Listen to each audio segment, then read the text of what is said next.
This is a story that teaches us about a loving Heavenly Father, Father that is omniscient. And yet through His omniscience, He has the ability to allow us to have our agency, to allow us to stumble, while at the same time, we cannot frustrate His plan. And that's hard for us to comprehend, that we are allowed to stumble, and yet His plan cannot be frustrated. It's the story of the finishing up of the translation.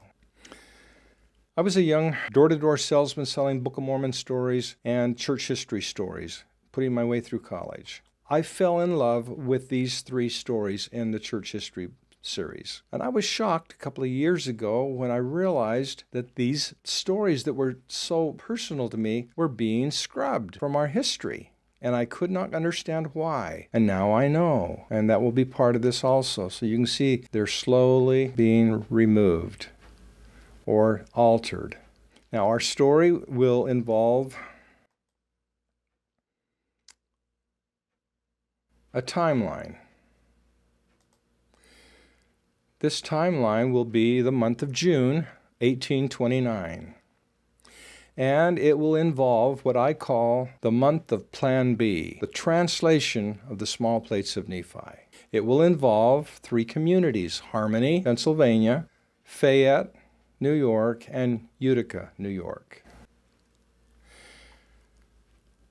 This begins on September 22nd, 1827, the night that Joseph receives the gold plates. You'll notice that it's sometime after midnight, meaning it's early in the morning of September 22nd. Why would he and his new bride, Emma, and he have only been married now for about 8 months, why would they be going to the Hill Cumorah to receive the plates? And by the way, I think it's all very fitting that Joseph gets married before he gets the plates. Anyway, they bring the home plates, and then while they're living with Mother and Father Smith, I count about 6 times where bad guys, treasure seekers, are trying to steal the plates from them. And time after time after time, Joseph, through his preparation, he is delivered by the Lord. And the Lord has promised Joseph that if Joseph does what he's supposed to do, then the Lord will not let anything bad happen to the plates. And you can see that happened. But at the same time, it was time to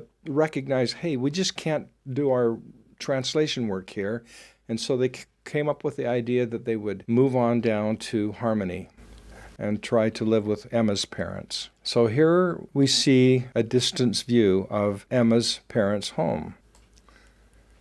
And as we look at this, I want you to recognize some dates. The priesthood restoration site is in a very remote part of northern Pennsylvania, along the freeway, parallel to the Susquehanna River, but there's nothing around there. There's a few homes here and there, but even today, it's a very remote area. This site was dedicated by Elder Russell M. Nelson in 2015. It includes the Isaac Cale home, Emma's childhood home, the priesthood restoration monuments, which you'll see in a moment, and Joseph and Emma's home. When we were there, our tour guide reminded us to pay attention to the windows. He said in those days, people were taxed by the number of windows they had in their home. Count these windows. Isaac Hill, I think the most wealthy person in that area of Pennsylvania. So I think he's flaunting the fact that, hey, I pay more taxes than anyone. He was a very important person, in other words, and held in high regard. A few hundred yards down the lane, there is another home. Being told by Isaac Hill that they could only stay in the big home if Joseph showed him the plates, the young couple elected to seek lodging elsewhere. This cabin, also owned by the Hills, became their new home. Here, the translation of the gold plates took place. In early 1828, Joseph receives the visit of Martin Harris, and they begin translating the plates. They lose 116 pages of the translation. 3 times he went to the Lord and asked the Lord if he could allow Martin Harris to take the pages that they had been working on. The 3rd time was a different answer, but the last answer was not like the 2 former ones. In this, the Lord permitted Martin Harris to take the manuscript home with him, on condition that my son was responsible for its safety. These are the words of his mother. Once again, we're taking this from the Joseph Smith papers. Here, Joseph is learning to be responsible. 3 times, Joseph approached the Lord, asking for permission to allow Martin Harris to take the 116 pages that they had been working on. But the last answer was not like the 2 former ones. In this, the Lord permitted Martin Harris to take the manuscript home with him, on the condition that my son was responsible for its safety. This my son was willing to do, as he could not conceive it possible for so kind a friend to betray the trust reposed in him. The key here is what? Responsible, on the condition that my son was responsible for its safety. Now, the Lord had said no twice. Did the Lord say no 3 times? The Lord was saying yes to a different question. He was allowing Joseph to go ahead and do this. Essentially, the Lord was saying, if you trust Martin more than you trust me, then go ahead and do it. But remember, Joseph, you are responsible. He was told by the angel the night that he picked up the plates that he had to be responsible. On June 15th in 1828, Joseph and Emma Smith buried their firstborn child. This wasn't the first time they would face difficult and trying times, nor would it be their last. I know their story well. My name is Oliver Cowdery, and I would witness much of what would happen to them, and it would change my life.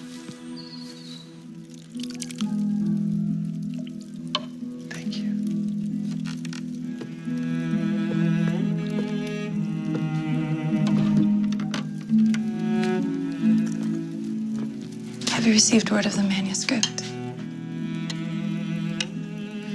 What has Martin done with it? Emma, please eat. Joseph, something isn't right. I just know it. You must go to him. You've waited long enough.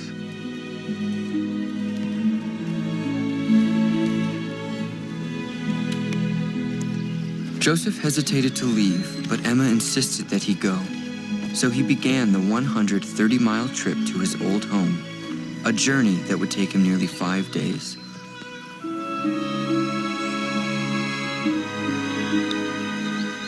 Joseph would worry the entire way about his wife and what happened to the manuscript. He would return home 3 weeks later with news that his deepest fears had indeed come true.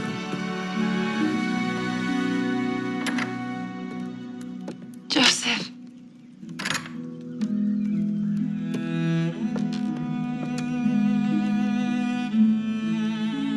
All is lost. Martin lost the pages we had translated. The manuscript is gone. All is lost. Just start over. You can do it again. Emma, it won't work. I can't translate it anymore. We're going to show some clips from these. There's 2 beautiful movies that were created the same year, 2015, that the church dedicated this site. They have a very strong, positive feel to them. But there's some underlying things here that I want us to address. Number 1, at the end of that little clip, Joseph said, I can't translate. Why couldn't he continue to translate? What had happened? This is from church history. It says, immediately after my return home, he recounted, I was walking out a little distance when, behold, the former heavenly messenger appeared and handed to me the Urim and Thummim again, for it had been taken from me in consequence of my having wearied the Lord in asking for the privilege of letting Martin Harris take the writings, which he lost by transgression. And I inquired of the Lord through it and obtained the following. So here Joseph has been allowed to suffer immensely. And yet you've got a loving Heavenly Father sending his angel. And this is interesting. Joseph is being loaned the Urim and Thummim. What does this mean? It means that he had been using it with Martin Harris, right? In D&C, it talks about the lost 116 pages, or the Book of Lehi. But down in the bottom of that introduction, it says, the revelation was given through the Urim and Thummim. So this kind of backs up what happened, that he had been given a revelation, and the revelation was given through the Urim and Thummim that had been loaned to him. If it was being loaned to him, that means it was taken away from him, along probably with the gold plates. And that's why in that clip he says, I can no longer translate, because this stuff had been taken away. So this section was received through the Urim and Thummim in July. Note that in the following September, Joseph would again take possession of the Urim and Thummim. I think that what was told in that revelation through the Urim and Thummim is that Joseph, continue on, and you will yet still be accepted. So let's go look at that. This is once again out of the Joseph Smith papers from his mother, Lucy. She says, and now I will now return to Joseph's recital. After the angel left me, said he, I continued my supplications to God without cessation. And on the 22nd of September, there's that special day, I had the joy and satisfaction of again receiving the Urim and Thummim, and have commenced translating again.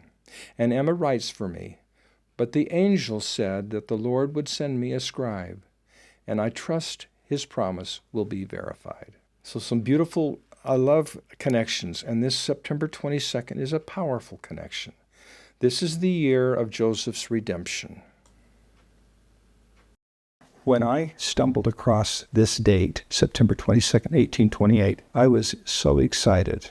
Lucy mentions that Joseph received the Urim and Thummim again on September 22nd, 1828, and was able to continue on with the translation work. How did Joseph get them? Moroni show up at his doorstep or some other place? I think the very date has strong connections with a physical place. It has strong connections with the hill Cumorah. In my mind, it makes logical sense that that's where Joseph had to go for instructions from the angel Moroni again, as he received once again possession of the gold plates and the Urim and Thummim. And so it's a very, very important date to me personally. I call 1828 the year of Joseph's redemption, or the year that he was ransomed. He was reclaimed.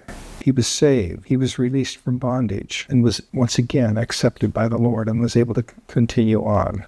The Lord loves connections. There's something very, very special that happened 100 years later in 1928. So Joseph was reclaimed in the year 1828, but the hill itself, the hill Cumorah, was released from bondage in the year 1928. That's going to be reserved for a supplemental presentation, along with some of these other things I want to put in that supplemental presentation.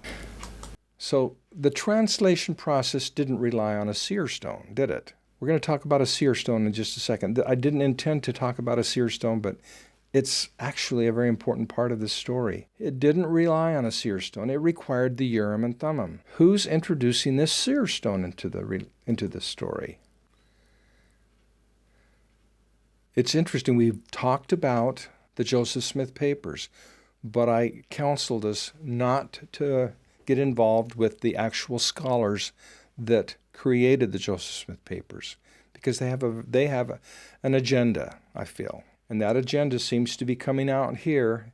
This is the year that the manuscript volume came out. And big as Texas, you've got the seer stone being presented as if this was a great revelation. We'll cover that in another presentation, but I just wanted to show you there is a connection here. This restoration site was now finally dedicated and restored. Now we've got the story about the translation. And tucked into this story is suddenly this weird story. I love church history, but this story was totally foreign to me. Once again, Joseph is allowed to continue the work of translation. And here it is in D&C 10. It says, nevertheless, it is now restored unto you again. Therefore, see that you are faithful and continue on unto the finishing of the remainder of the work of translation as you have begun. Even the Lord uses the word translation here, and not reading from a stone. Translation. If it's reading from a stone, then translation is being misused by the Lord. And the Lord doesn't misuse words. What does it mean? It is the gift to translate. It's being restored to him. And connected with that, obviously, is the restoration of the Urim and Thummim and the plates. They were required as part of this return. With the arrival of Oliver Cowdery and Samuel Smith on April 5th, 1829, the translation of the gold plates began in earnest. Remember, he was being promised someone would come to help.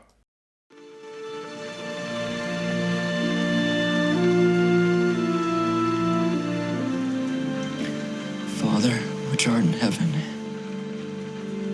is it true? Is it thy work?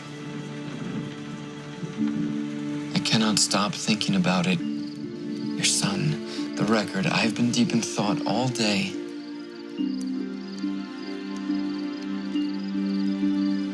I'm going to Harmony.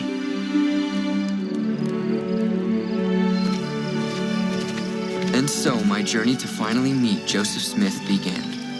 For nearly 3 days, his brother Samuel and I trekked in the spring rain toward his home. I planned to ask him my questions, and then to offer him my help.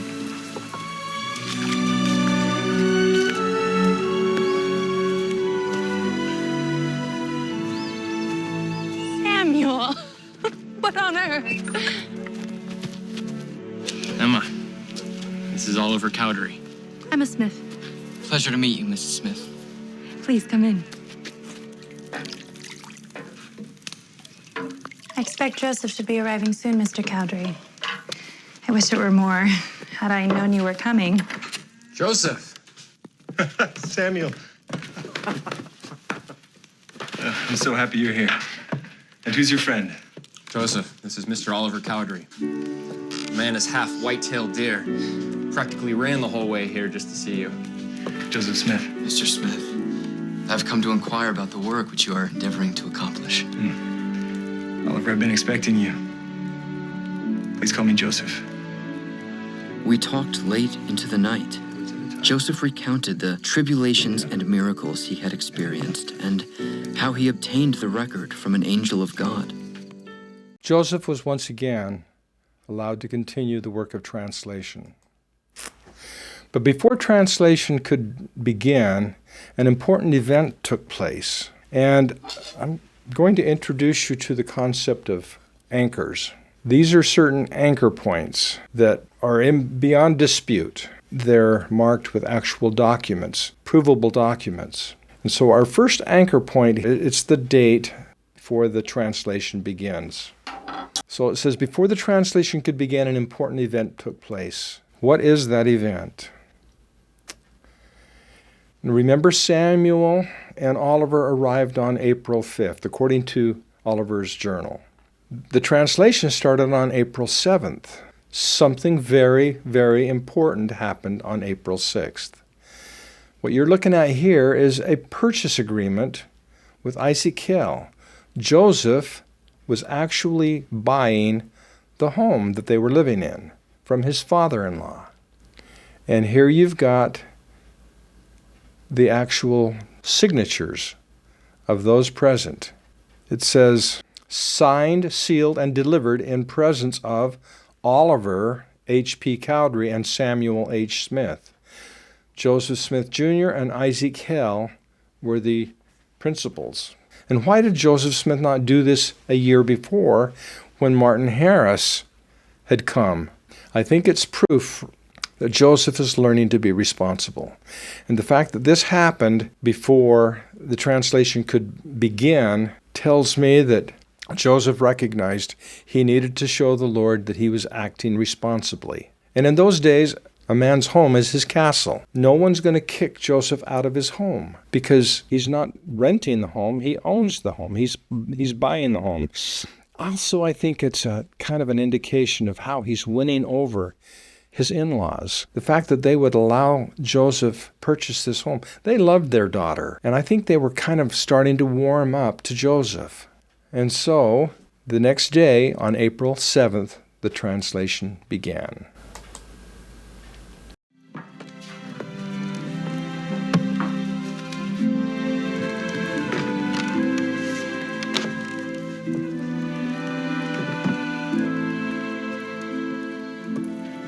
Shall we commence?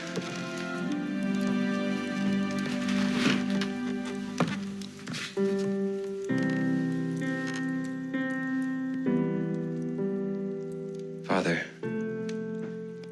I thank thee for sending such a fine fellow to assist in this, thy work. We pray for thy spirit to attend us. In the name I'm going to pause this a couple of times in this scene because a lot to unpack. Number one, did you notice they brought the plates wrapped, put them on the table? of Jesus Christ, amen.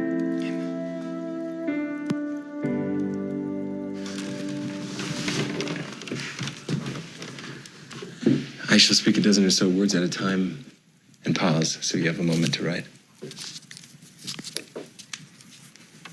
And he shall be called Jesus Christ, the Son of God, the Father of heaven and earth. And he shall be called Jesus Christ, the Son of God, the Father of heaven and earth. The creator of all things from the beginning, and his mother shall be called Mary. The creator of all things. And his mother. Coming up here next, something very important. Joseph corrects himself and goes back and says, no, it should read this way. That's the sign of a good translator. You read it, he reads it back to you, I said, no, he changes it. If you're simply reading off of a rock, a seer stone, then do you have the authorization to change? No, you're simply a reader. Shall be called Mary. Oh, no, that isn't right. It needs to be exact. The creator of all things from the beginning. From the beginning. And his mother shall be called Mary. Notice Emma in the room. Emma never was allowed to see the plates, and yet she's right there with them. So are the plates being exposed at this time?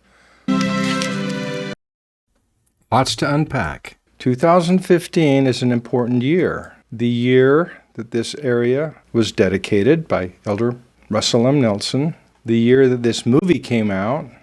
And then these images that you're going to see next are all over the internet. They were not part of these movies, but you can tell by the characters here, their costumes and everything. These are the characters from the films.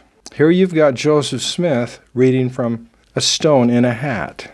Here's another view of him reading from a stone in the hat. And this is a painting of him reading from a stone in a hat. Why weren't these images in the movies?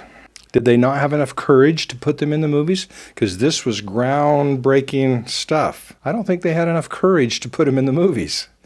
But whoever created this released these images, and that's what started, I think, a great faith crisis in the church. And here you've got, we saw this when we were there on our tour in 2019. The plates wrapped up nicely on the table, the translation table, and the hat. My question to all of us is, if Joseph was using a stone in a hat, what's the purpose of the plates? If I were Mormon or Moroni or Nephi, I would be a little bit offended that I would go to all this work creating these plates only to have them sit on the table while Joseph reads from the stone in a hat.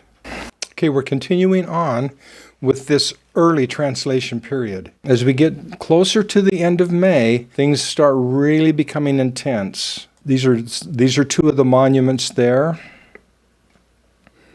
And obviously they're celebrating the restoration of the priesthood and baptism. And we know the time frame, because on May 15th, Joseph and Oliver went to the waters of the Susquehanna, right behind the cabin, and they were baptized. We also know in those last days of May that Samuel would be baptized on the 25th, according to the history of Lucy. And we also know that suddenly Hiram, first of all, Joseph and Oliver received the Melchizedek priesthood, and then Hiram arrives. What's Hiram doing there? This is all happening toward the end of May. Why do we know Hiram is there? Because there's a section in the Doctrine and Covenants given specifically to Hiram, a revelation to Hyrum Smith. These two brothers, they're with Joseph throughout his life. I think this is the beginning of this relationship where his brothers were there to support him at critical times, Samuel and Hyrum. Why are they there? I'm going to give you my take on why they're there as we move on through this very special story. Joseph sets down to translate and is told to write a letter to David Whitmer. Once again, we're going back to the Joseph Smith papers. This is the letter that he wrote.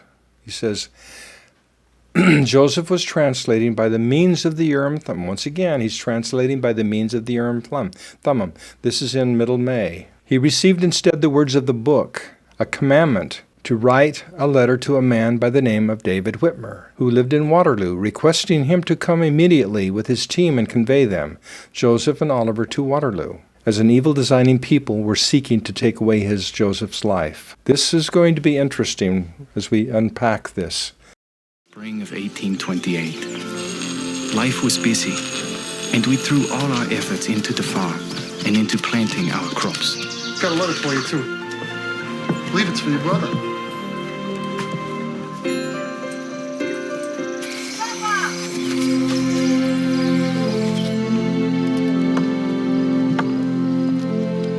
David, a letter came for you today.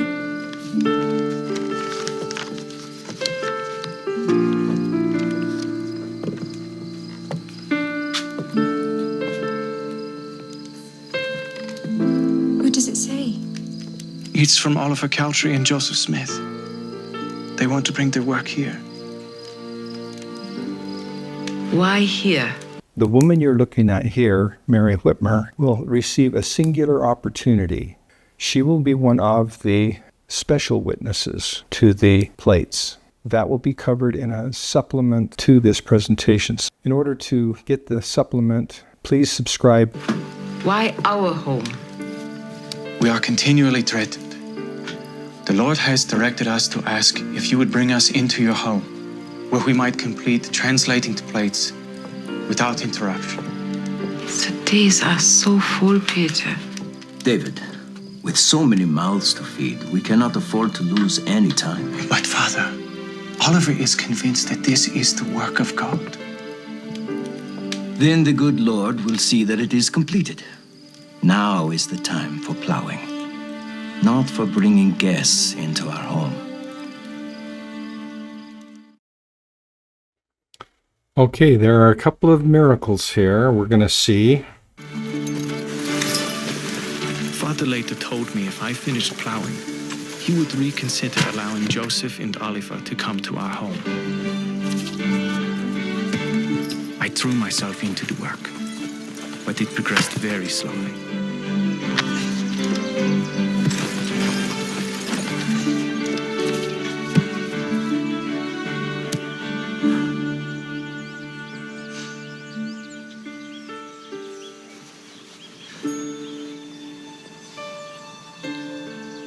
Lord, if this is truly thy work, prepare a way for us to be a part of it.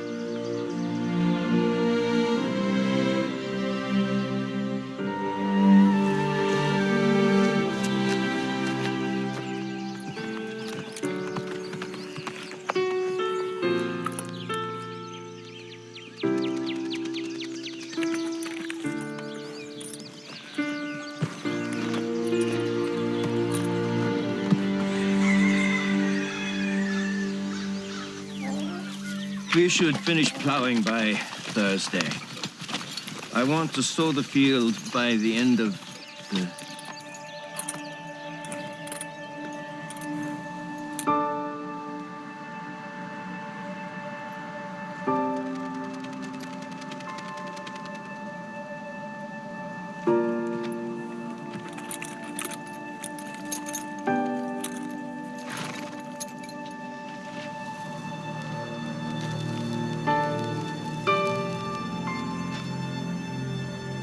I prayed, Father. I prayed that the Lord's will might be made known. Take the wagon. Bring them here. Tell them our home is theirs.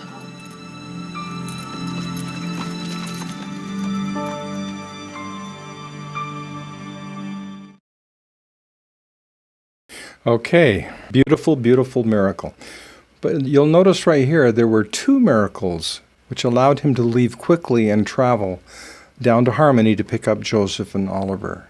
I think it took these two miracles to not only change Peter Whitmer and soften his heart, but to soften the whole family. 3 strangers seen sewing plaster of Paris.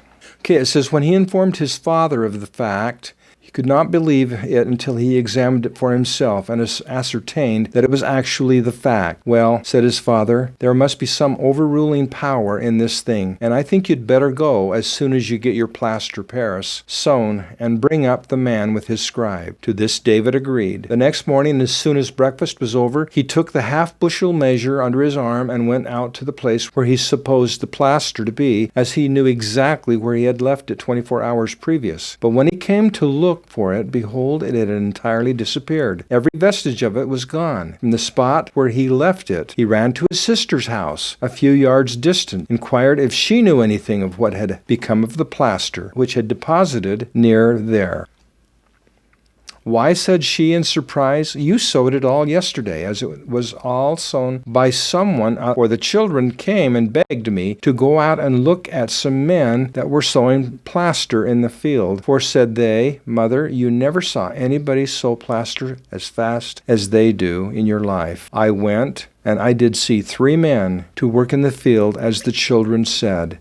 But supposing that you had employed some assistants, because of your hurry to get your work done, I passed into the house without giving any further attention to. And because of this, not only was Peter Whitmer convinced, the whole family rallied around. The whole family was convinced. And so I think that's why it took the 2 miracles to rally the whole family to support this and bring Joseph and Oliver to Fayette.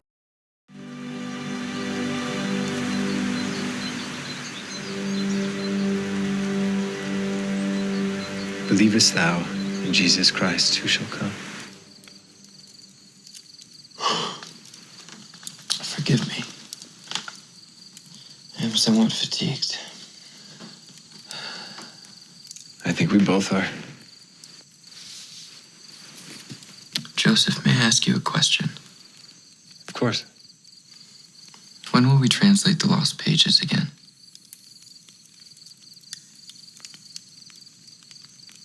We won't be. Could we not replace them? We could.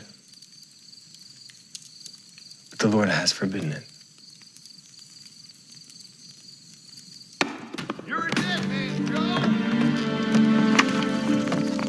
This rock signifies a concept of persecution that is actually going to start being developed in the movie. Lucy, Joseph's mother, mentions that one of the reasons that Joseph was commanded to write to David Whitmer was because his life was in jeopardy. I think that's one of the reasons that the movie producer-director decided to take that approach and develop that theme. This becomes the reason that they have to leave Harmony and move to Fayette. I think that is not a valid thing. There may or may not have been persecution, but I know, based upon the evidence that I'm going to present here and that I've already presented, that that is not the reason that Joseph and Oliver left Harmony. The reason they left Harmony is because they were finished with the project that the Lord had given them, and they were ready for the second phase of the project, which was waiting for them in Fayette. There's no way his father-in-law, Mr. Hale, would have allowed persecution to take place on his properties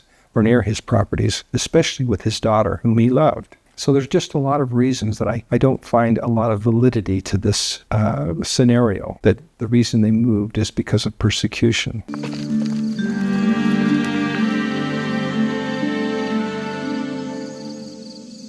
It doesn't matter what I tell them, they won't believe me.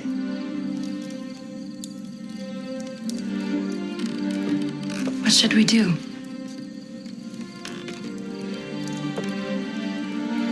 There's nothing we can do except look to the Lord. If Joseph doesn't show them the plates, then I just can't hold them back anymore, Isaac. It is a matter of time now.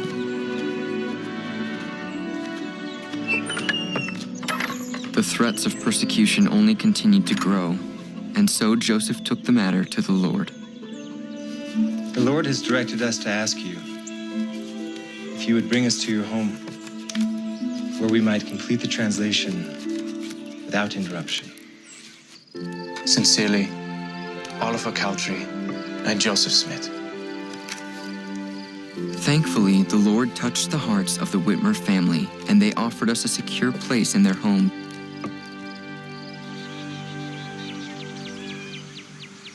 As difficult as it was for Joseph to leave his wife and home, he chose to follow the Lord's counsel, and we prepared to leave.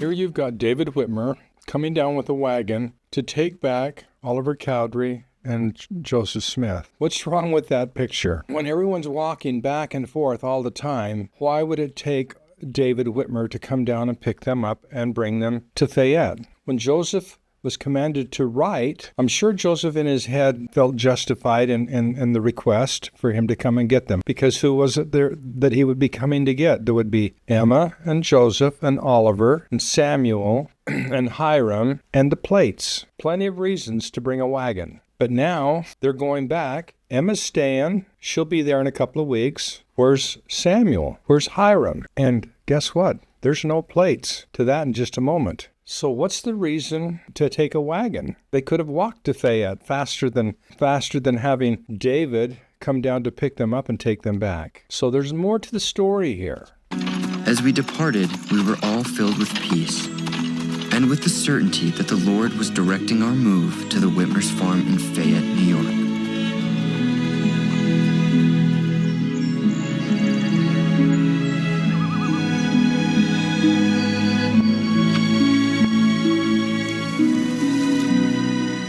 Many years later, I was asked about my experiences with Joseph Smith. My response was my eyes saw and my ears heard. It was no dream. It was real.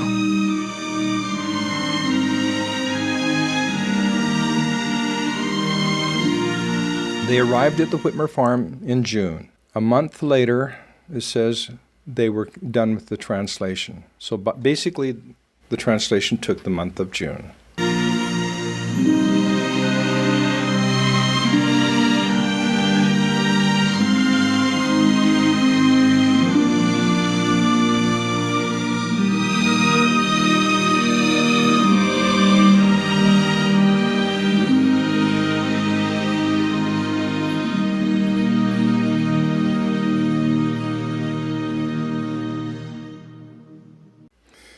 This is just to show that it was released in 2015, the same year as the dedication of the restoration site, the same year that the scholars that were working on the Joseph Smith papers released this important manuscript book.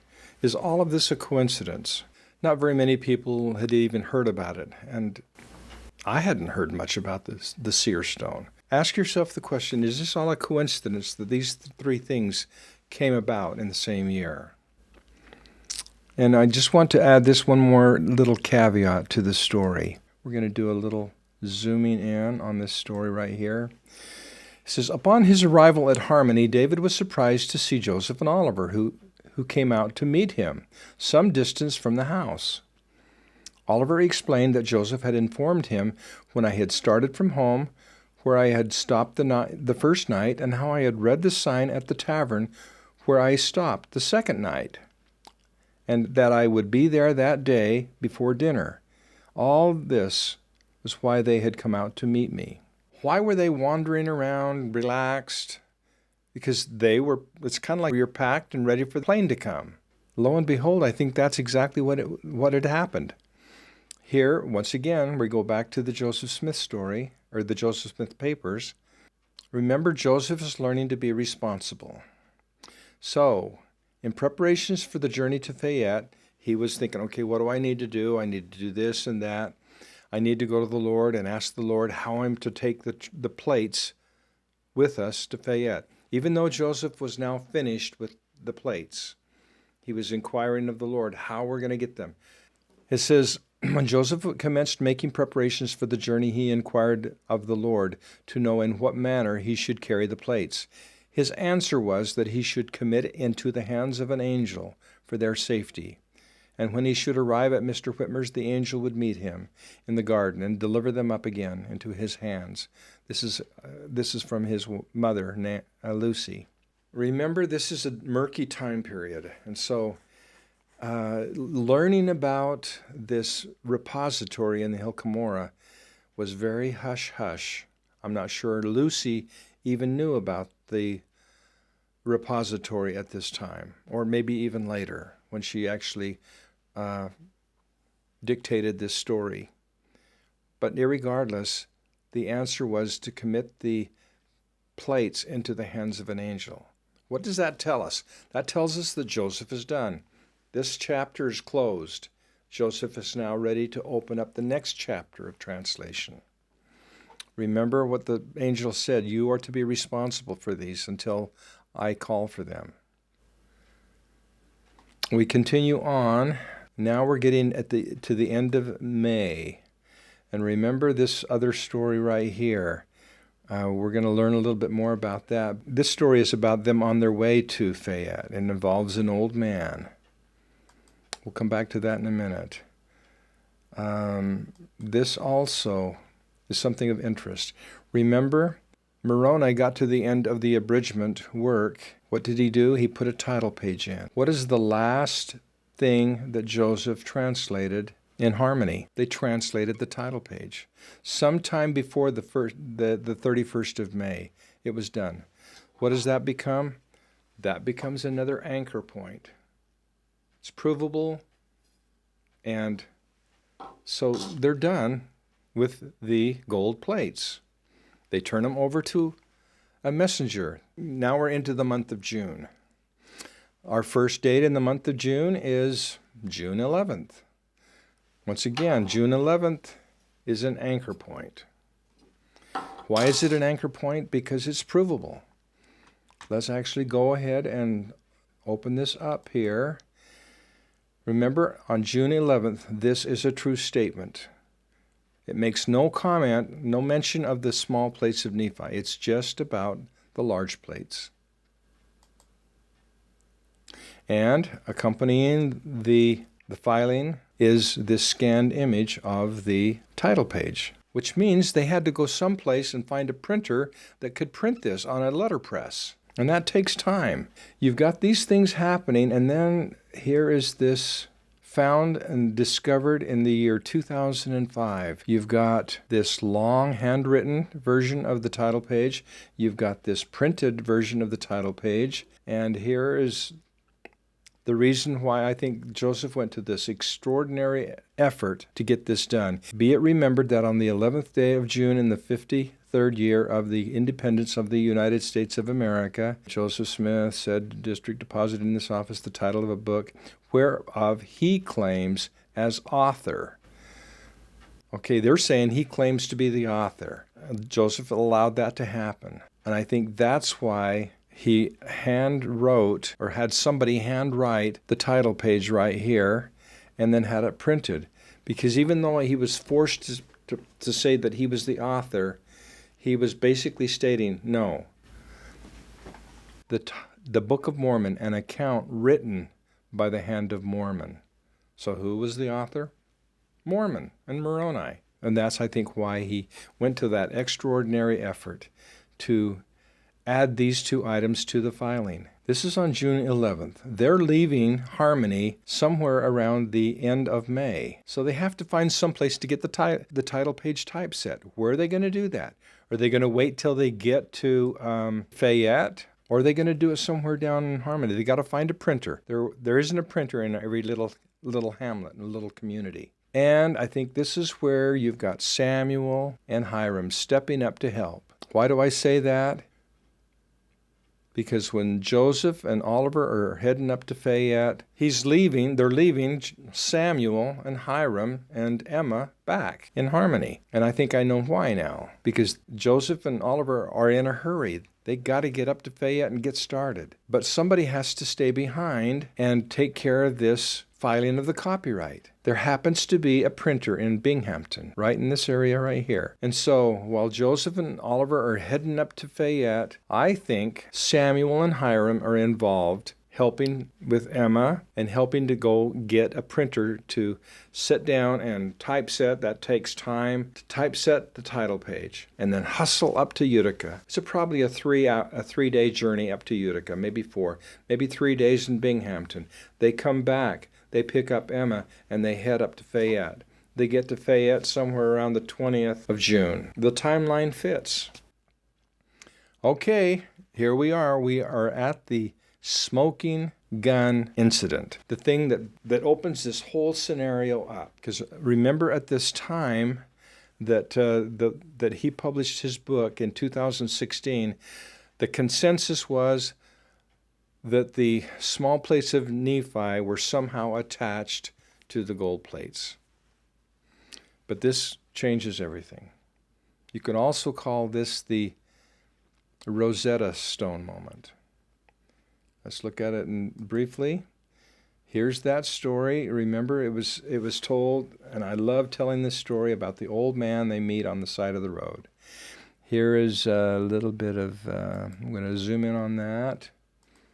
It says, Oliver, Joseph, and I in an old-fashioned wooden spring seat, Joseph behind us. While traveling along in a clear, open place, a very pleasant, nice-looking old man suddenly appeared by the side of our wagon and saluted us with, "Good morning, it's very warm," at the same time wiping his face or forehead with his hand. We returned the salutation, and by a sign from Joseph, I invited him to ride if he was going our way, but he said very pleasantly, "No, I'm going to Cumorah." This name was something new to me. I looked around inquiringly at Joseph. The old man instantly disappeared so that I did not see him again. He said, "I also remember that he had on his back a sort of a knapsack with something in shaped like a book. It was the messenger who had the plates, who had taken them from Joseph just prior to starting from Harmony." As we get into that story, here's Joseph in the back, Oliver and David sitting up front. They meet the old man. And here we're going to unpack all this. There's a lot going on in this story. Here's Edward Stevenson relating this story from his interview with David Whitmer. We've already talked about who Edward Stevenson is. By the way, he's the great-grandfather of Gary Stevenson, our current apostle. This is from his personal journal. And he says, "I wish to mention an item of conversation with David Whitmer in regard to seeing one of the Nephites. Ina Young desired me to ask about it. David said, an aged man, wiped the sweat from his face, said, 'I'm going across to the hill Cumorah.' And he said that the prophet looked as white as a sheet and said that it was one of the Nephites and that he had the plates." The fact that Joseph identified him as one of the Nephites, that tells me I think Joseph is having an aha moment, or he's having personal revelation. Suddenly he's putting two and two together, and he's coming up with 4. Another thing about this story, remember we're interviewing a man that really is opposed to Joseph Smith at this time. He's the only one of the 3 witnesses still opposed to Joseph Smith in 1877. But Zina Young desired Edward Stevenson to ask him about it. Apparently, Zina Young knew that Edward Stevenson was going on this mission.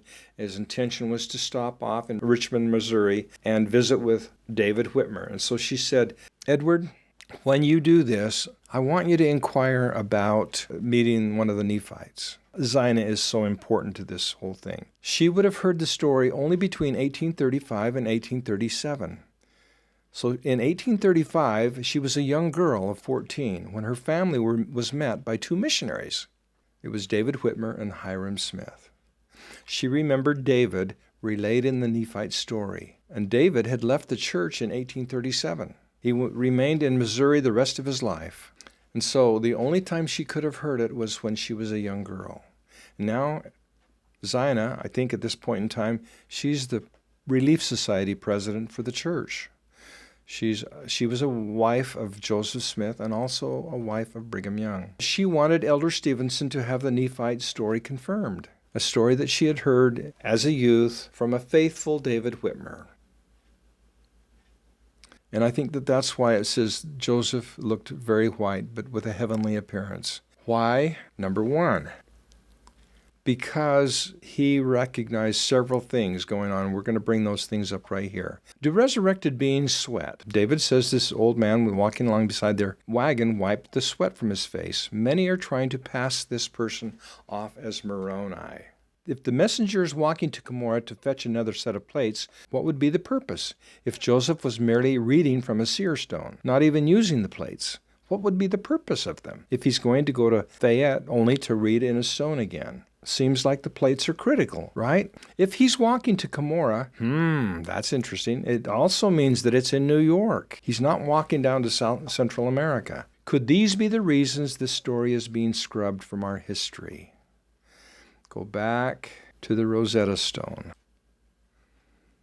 Remember what it did? It basically opened up other languages. This story, in my mind, is the Rosetta Stone. It opens up all of this stuff. Continuing on, Joseph was commanded by Moroni to always take care of the plates. If he did so, the Lord would never allow anything to happen to them.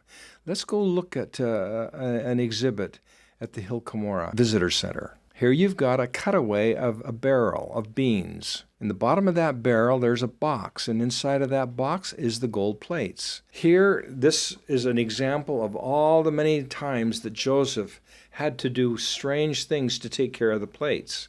Why was he to take care of the plates? Because he had to show the Lord that he was responsible. The day that Moroni gave the plates to Joseph, he gave them to him on one condition, that Joseph was responsible for them. He says, if I should let them go carelessly or through any neglect of mine, I should be cut off. But that if I should use all my endeavors to preserve them until he, the messenger, should call for them, they should be protected. Well, we just found out that the angel is calling for them, which means he's done with them. Going on to Fayette, remember? He was trying to be responsible. He was willing to take the plates to Fayette. He thought that's what he was supposed to do. And then suddenly he inquires of the Lord, how do I partake these things? And the Lord's answer was, you're to give them to the angel, which means he's done with them. What had Joseph and Oliver just finished translating in the Book of Mormon, chapter 6, verse 6? He had learned that there was something else at the Hill Cumorah besides this stone box. He had learned that there's a record repository. And I'm sure that could have been another reason why he had turned pale, realizing that not only there was this one set of plates that was worth millions of dollars, there was a whole library of plates worth millions and millions of dollars. So you can see how important this story is, and also I think why it's being scrubbed from our history.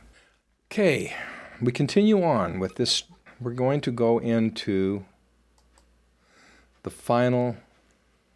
You'll notice there's a purple dotted line here. That is the route the messenger possibly could have taken as he returned the plates to the Hill Cumorah. You'll notice he turned down a ride because he says, no, I'm going to Cumorah. If that is the case, you can literally pinpoint one or two locations along the Fayette Road where he could have diverted and taken an alternate route up to Cumorah. He would have gone around one of the Finger Lakes and bypassed Fayette completely, taking him to Cumorah. Why not go through Fayette? Possibly so that he could stay off of the main road and be less detected by bad guys trying to steal the plates. And this is the final anchor point. The translation is all done by the end of June. So all of these things we're talking about and continuing to talk about happened or by the end of June. This is the home of the Peter Whitmer farm. Upstairs is where the translation took place. Joseph! They're here.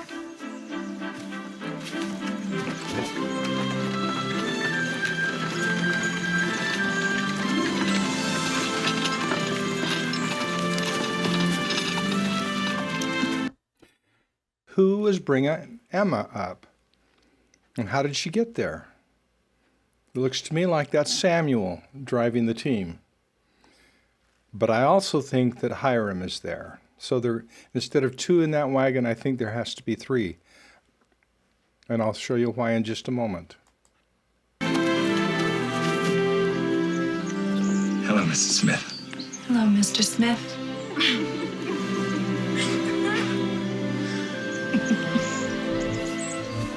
Your hair has grown longer. Well, you'll have to tend to that for me. You've walked such a long... Here are the 2 manuscripts, the printer's manuscript and the original manuscript. Now remember, the original manuscript was largely lost because of water damage, but there was enough of it there. As they examined it, they found different scribes' handwriting. Besides Oliver, there were others that were also writing. Now this is where a lot of people said Oliver was probably the one taking the paperwork up to Utica for the filing of the copyright. I don't think so. I think we are going to see how Oliver is involved in the actual translation. Oliver was involved at this point in time in actually getting a chance to translate. And this is another, I think, a curious thing. 8 witnesses get to view the plates. We don't know when that happened. Some people say it happened in July, others in June. I'm putting it in June. Why 8? Look at the names of the people that are actually there. There's 2 families present, Christian Whitmer, Jacob Whitmer, Peter Whitmer Jr., John Whitmer, and Hiram Page. Hiram happens to be a son-in-law of Peter Whitmer. Then you've got the Smith family, Joseph Smith Sr., and Hiram and Samuel. This is why I think Hiram is on that wagon with Samuel and Emma. He has to be coming back because he's one of the 8 witnesses. Why 8? Also, why are there no women? Well, because in those days it was not appropriate for women to be chosen as witnesses.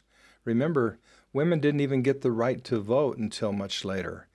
I looked it up, and when was the first time that women were allowed to be members of juries? The first state that allowed women to be members of juries was Utah in 1898 or 96, something like that. And so having 8 witnesses testify of the plates isn't odd. This is all of the adult male members that were there at the Peter Whitmer farm. But this is what's curious about this.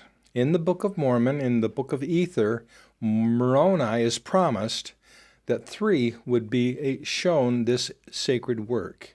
And it says, unto 3 shall they be shown by the power of God, wherefore they shall know of a surety that these things are true. Could it be that you have on display right here Plan B and Plan A? Plan A, Moroni did not know that Joseph was going to mess up. If Joseph had not have messed up, then there would be no reason for the small plates of Nephi. There would be no reason for the 8 witnesses. But everything changed when Joseph messed up. That's just my thinking. You go into the Book of Mormon. I love this painting by John McNaughton, Mormon Abridging the Plates, at Cumorah in New York, with a very young Moroni playing under his father's table. So as you look at this and you examine D&C 17 from the Doctrine and Covenants, these are the items that the 3 witnesses are promised that they will get to see. They will get to see the plates, the breastplate, the sword of Laban, the Urim and Thummim, and the miraculous directors. And who is missing? The angel Moroni. They're going to get to see the angel Moroni too, right? So there he is under his father's table. Also, there are paintings showing the angel, showing the plates to them. There's other paintings showing a table and the sword and all of the other things that were being promised to show them. But you look around this vault or this repository, and guess what you see? You see up here the Liahona, or the miraculous directors. Over here is the sword of Laban, the breastplate. Here you've got Mormon working on his abridgment work. This is the large plates of Nephi. Here he's creating the gold plates.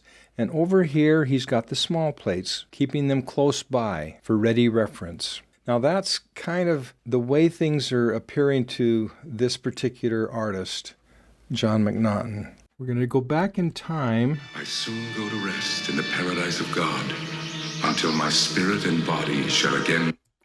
This is in 1987, a wonderful, wonderful movie. Oh, I love this movie.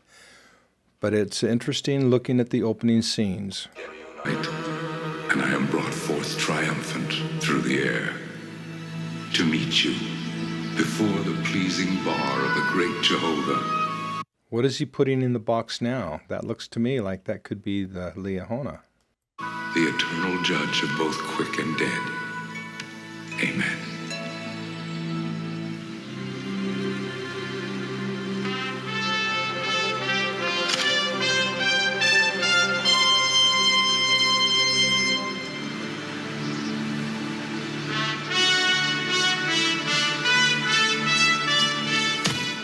And what's in the box? There's the sword of Laban, the Liahona, the plates, and some other miscellaneous stuff. Why is that scene showing that? Once again, we got to go back to the mentality of the scholars. It has to be that the Hill Cumorah is in Central America, right? So if these things are being promised to Joseph, that the three witnesses are going to get to see these things, are they going to be transported from Central America? It's in the box. And that seems to be the consensus that that's what happened. When I was back at the Hill Cumorah in 2018, walked through the visitor center there, and here on the far right, you've got the display of Moroni's box. And there's a TV monitor there telling the story. Here you've got this, and I put this down, the contents of the box according to the curriculum department of the church, because they had to be some way involved in this. These are the items that Moroni is going to be putting in the box at the Hill Cumorah in New York. Along with the plates, you see the plates there in his hand being put in. What's coming up next? The miraculous directors. And these are screenshots from the video that was playing. It's called The Divine Compass. And here's a little reenactment of Lehi when he first encountered the Liahona. Now the Liahona is being put in the box. Up next comes the sword of Laban, and there's the sword of Laban being put in the box. Suddenly the box is getting bigger and bigger to accommodate all these things. And finally, and I found this really strange, letters from a father. If they're being put in the box, how are they going to survive 1,400 years? That box has to be climate controlled and everything to help those be preserved. Okay, so we go forward. And God shall show unto you that which I have written is true. Come unto Christ, and be perfected in him, and deny yourselves of all ungodliness, and love. Now these are the Book of Mormon videos that have been so wonderful. God with all your might, mind, and strength, that by his grace ye may be perfect in Christ. Wherefore, this book is an abridgment of the record of the people of Nephi. Now, notice how they are leaving it more to our imagination, what is being put in the box. So they're kind of pulling back away from that hard, fast view of everything being put in the box, like the sword of Laban and the Liahona. And also of the Lamanites. Written to the Lamanites, who are a remnant of the house of Israel. And also to Jew and Gentile, written by way of commandment, and also by the spirit of prophecy and of revelation.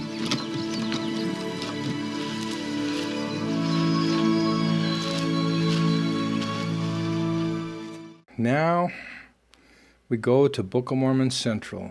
Our friends at Book of Mormon Central they've stuck their sword in the ground, and this is the hill they're going to die on, apparently.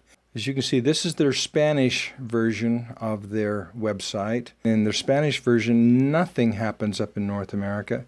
It's a lot less subtle in the Spanish version than on their English version. The English version is a little more subtle, but boy, they are just in your face on the Spanish version of their website. Be destroyed, sealed by the... This video plays on both sites, one in Spanish and the other in English. hand of Moroni, and hid up unto the Lord, to come forth in due time by way of the Gentile.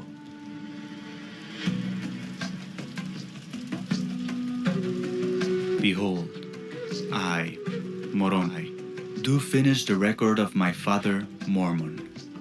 Behold, my father hath made this record, and he hath written the intent thereof, which is to show unto the remnant of the house of Israel what great things the Lord hath done for their fathers, and that they may know the covenants of the Lord. So here you've got Moroni heading north from Mesoamerica with the plates, and probably the sword of Laban and all that other good stuff. They are not cast off forever, and also to the convincing of the Jew and Gentile. So now he's in New York. You can see the land of many waters. That Jesus is the Christ, the eternal God, manifesting himself unto all nations. And now, if there are faults, they are the mistakes of men. Wherefore, condemn not the things of God, that you may be found spotless at the... Notice what's in the box. Nothing subtle about this. The sword of Laban and the miraculous directors or the Liahona. Judgment seat of Christ. And when you shall receive these things, I would exhort you that you would ask God, the eternal Father, in the name of Christ, if these things are not true. So once again, that story, that Rosetta Stone story, the smoking gun story, it answers so many questions. We go back to the Joseph Smith papers, and in this case also found in the Pearl of Great Price. I looked, and there indeed did I behold the plates, with the Urim and Thummim and the breastplate. The box in which they were placed was formed of stones, laid in some kind of cement. In the bottom of the box were transverse stones. Is there anything in that about the sword of Laban, the miraculous directors, or the Liahona? No, because they weren't necessary. There's no reason to have them in there. Joseph never mentioned them because they were not necessary. They were necessary for the three witnesses, but not for Joseph's translation work. And now we kind of end this little part with Martin Harris. Remember the three witnesses all talked about the hill Cumorah. Martin Harris, I haven't been able to find anything about that with him, but he does make an interesting comment. In an interview he made, someone came to the area of Kirtland and interviewed him, and this was in 1859. He said, "These plates were usually kept in a cherry box, made for that purpose in the possession of Joseph and myself. The plates were kept from the sight of the world, and no one, save Oliver, myself, Joseph, and David, ever saw them." That is a strange testimony. Look at it again. He knew the 8 witnesses. He knew each one of them personally. Their testimony was included in every copy of the Book of Mormon next to his testimony. This statement, "No one save Oliver, myself, Joseph, and David ever saw them," according to the traditional narrative, would be false, right? He's lost his mind. So here's the traditional narrative. Okay, the gold plates would be viewed by the 8 witnesses, the 3 witnesses, and Mary Whitmer. We haven't talked about Mary Whitmer. That's a beautiful story, and I guess we'll do it in a supplement to this. But this is the story that we're proposing, that there are 2 sets of plates, one viewed by the 8 witnesses and Mary Whitmer, and one viewed by the 3 witnesses. We've got one more link, and this one, I think, is kind of the icing on the cake. You open up your Book of Mormon, and what do you see on the very first page? The very first page of the Book of Mormon is the title page. Page 2 is the copyright page. That's the strangest looking copyright page I've ever seen. What's in the copyright page? Embedded in the copyright page is once again the title page. Joseph is fixated on proving he is not the author. And so he has it put in the published book. But now this is what's cool. You got to go to page 3 and 4. Page 3 and 4 is this is I would almost call it an anchor point. But it could be interpreted different ways, but it's powerful. So let's go into the preface. The preface isn't found in most books, but you'll look through some books and you'll find a preface. What's a preface's purpose? It's whatever the author wants to. It's a personal comment from the author about the book that you're going to read. Here, Joseph wrote a preface. How many editions of the Book of Mormon have a preface? The first one and the second one. Let's see what the first edition's preface is all about.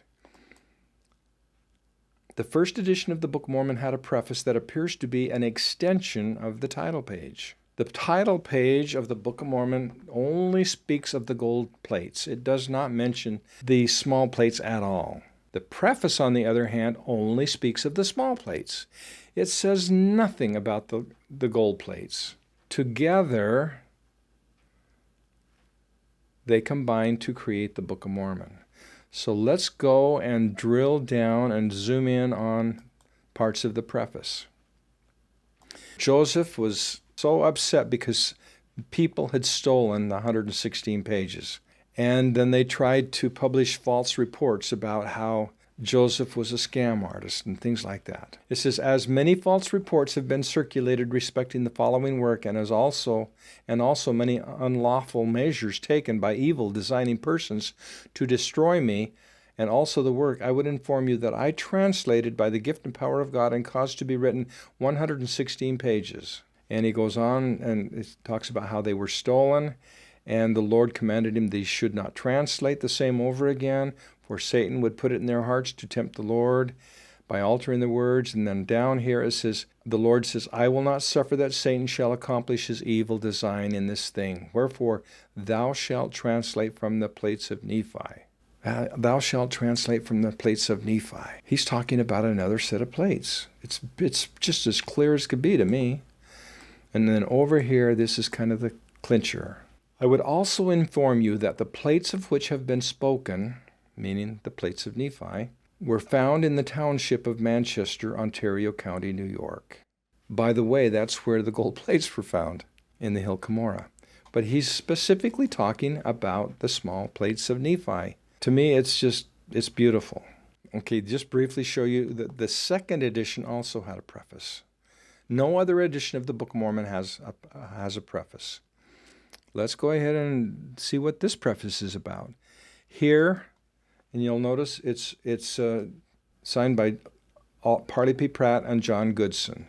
What is it all about? This paragraph right here says it all. They're trying to show justification for Joseph making lots and lots of changes to the second edition. And it says it's only necessary to say that the whole has been carefully re-examined and compared with the original manuscripts by Elder Joseph Smith, Jr., the translator of the Book of Mormon, assisted by the present printer, Brother O. Cowdery, who formerly wrote. So basically they're giving justification for all of the changes that are going to be made in the second edition, which is perfectly legit. If you're the author, don't you have the right to go ahead and make changes that you see that are improvements? However, if Joseph is merely the reader, then does he have authorization to go make changes? And I think the answer is obvious. No. If he's simply the reader, then he has to get permission from the actual translator. Once again, another proof, I think, that the plates were translated by Joseph Smith, not read by Joseph Smith.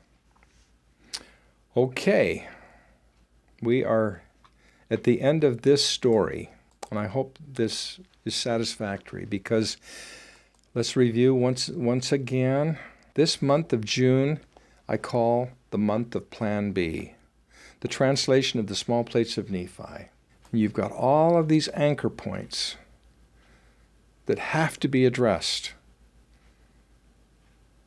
and they all point to this. We're going to end it with a little peek at the scriptures again. We've already gone through the words of Mormon, but we're going to touch on it just real briefly by way of review, and then we're going to end up in the Doctrine and Covenants. Remember in the early part of the Book of Mormon, in fact, this is in 1 Nephi chapter 9, the Lord talks about two sets of plates. Remember, Nephi is working on the large set of plates. Now he's being commanded to keep a smaller set. These two sets of plates, he says, I'm doing for a wise purpose, which I do not know. So in other words, Nephi didn't know why he was being commanded to do these things. I think the Lord knew from this early date that he was going to have to implement Plan B. As we continue on, 1,000 years after Nephi created the second set of plates, Mormon comes across them as he's doing his abridgment work, and he gets excited about them. He keeps them with him for the rest of his abridgment work. And we go in, and remember, we've talked about the word put, and what it could possibly mean, the different names, the different pronouns for the two sets of plates, the fact that there's a repository.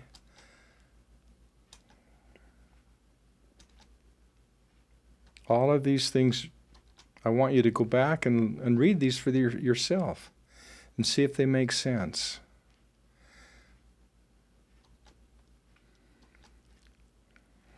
Once again, now we jump ahead 1,400 years. In 1829, Joseph and Oliver are laboring over the Book of Mormon's abridgment work called the Gold Plates, or we now know them as the Harmony Plates.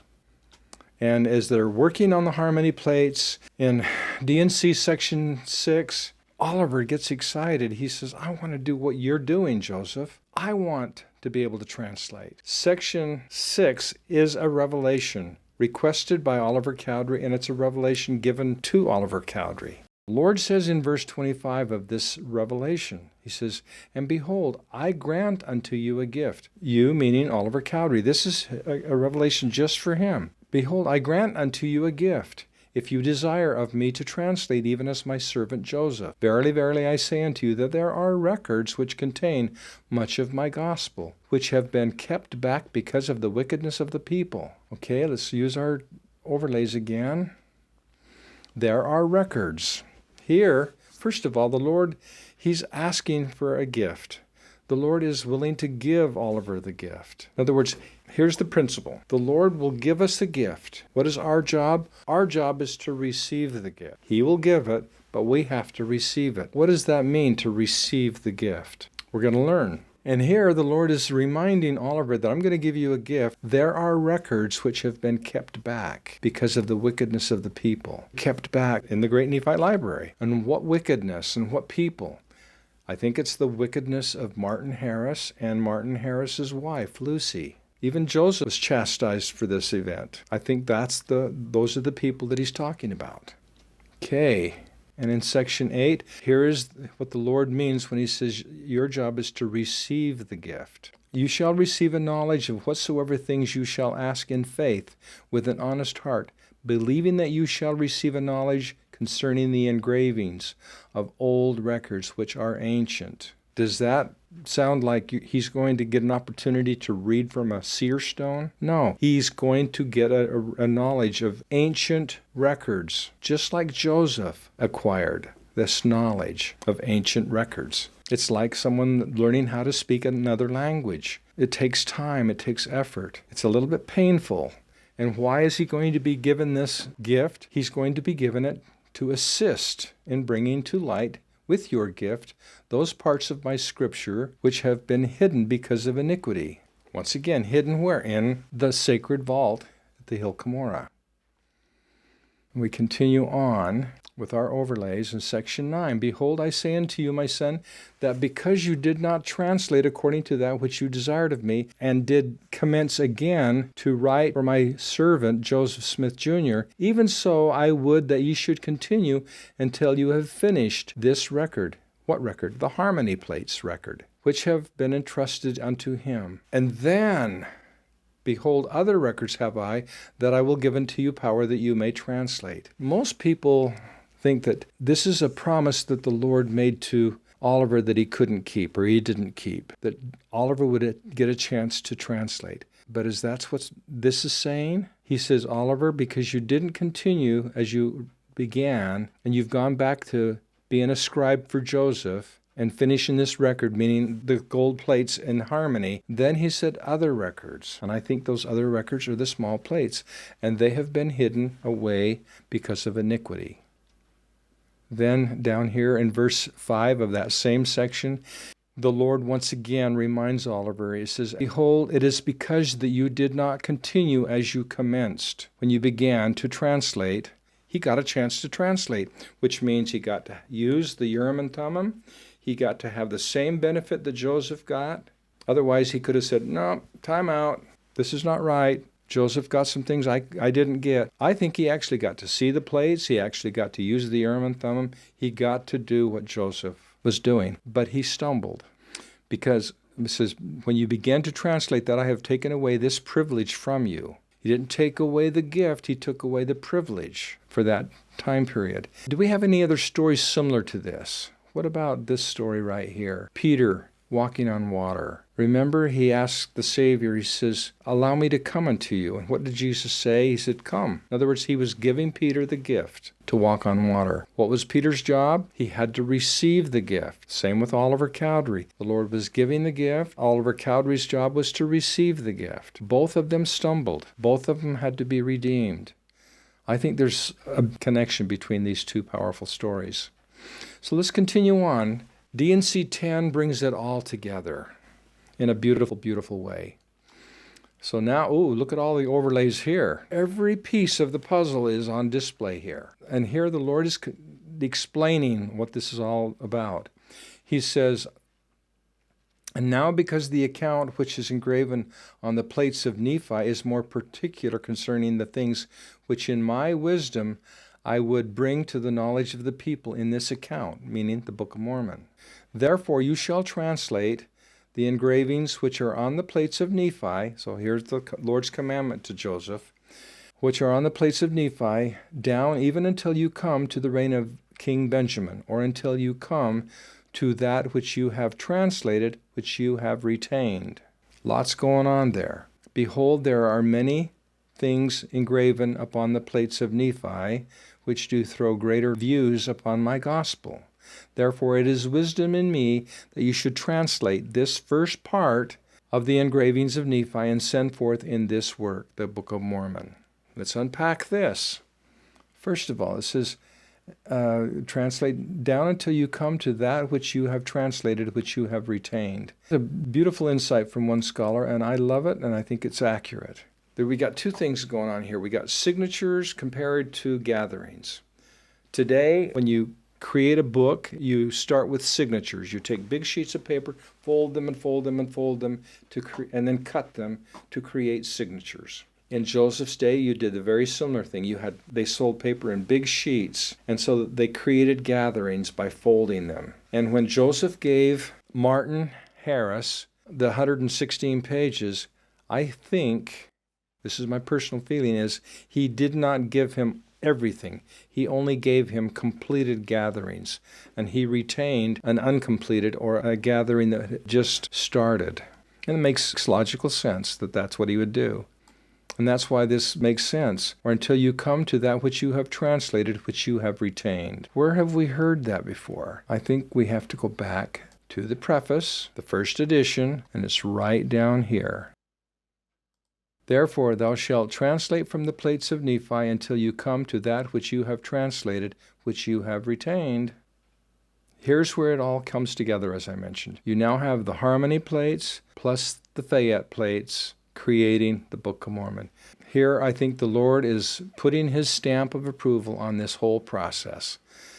That he says, this is actually what I wanted to have happen. Remember, the Lord's plan is not being frustrated by our weakness.